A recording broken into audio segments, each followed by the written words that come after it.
Day with David Powell. Technology is no longer a subcategory of our life. It consumes our life, which means technology news is important for us to know because it impacts us all. That's why we're bringing this guy, David Powell, once a week to drop some important tech info on us. You know, our technology devices are really important to us, and where we have to put them up, it creates a little consternation. And we've talked about on the FAA that they were going to come out and recommend that you are able to use your technology from gate to gate. And we've talked about that, and we know they recommended it, and last week they came out and said, yes, you know, you can now use your technology gate to gate. So you have to switch into airplane mode, but in the past you had to turn it off before you got above 10,000 feet. Right. Now if you're watching a movie on the iPad, you can just switch it to airplane mode, watch it, take off, landing, the whole trip. So it's a nice step for us to be able to utilize our technology the entire time. So cleared up, though, what is allowed, what is not. You still can't call or text in that time, right? Correct. No call and text, but you don't want to be next to the person making a phone call anyway. But you can turn on airplane mode, but use the device the entire flight. And they're letting the airlines roll this out. Delta's already got it out, and then the other ones are coming right on the heels as soon as they can update their policies and procedures. Let's talk in depth more about the latest Facebook changes because, as we know, 1 billion people on planet Earth are on Facebook. This impacts a lot of people. It does. So they're coming out with some new changes around allowing your name to be searched. So there used to be a setting where you could say that you're not allowed to be searched. So you type in Stephen Houck and you wouldn't come up. But now they've integrated so much of it with the news feeds and stuff to where if I tagged you in a photo, people who weren't friends with you could see you that way.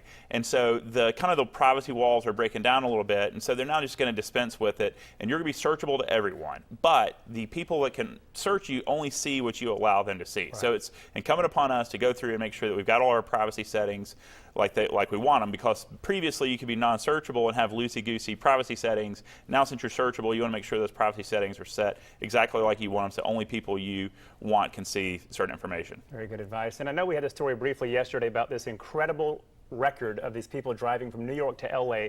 Technology is what made it possible. That's right. So I'm a little bit of a car nerd, and there's just been this little record. They call it the Cannonball Run, and it started in the 70s, and it's from New York to LA. And this guy, Brock Yates, he's an enthusiast, did it back then, and he set the record. Then the record was set in '83 by two guys in a Ferrari, and then that stood till 2006 when a guy named Alex Waugh did it in a BMW M5 loaded up with technology. And now these guys did it in mid-October, and they beat Alex Waugh by 4 hours. They did it in just over 28 hours.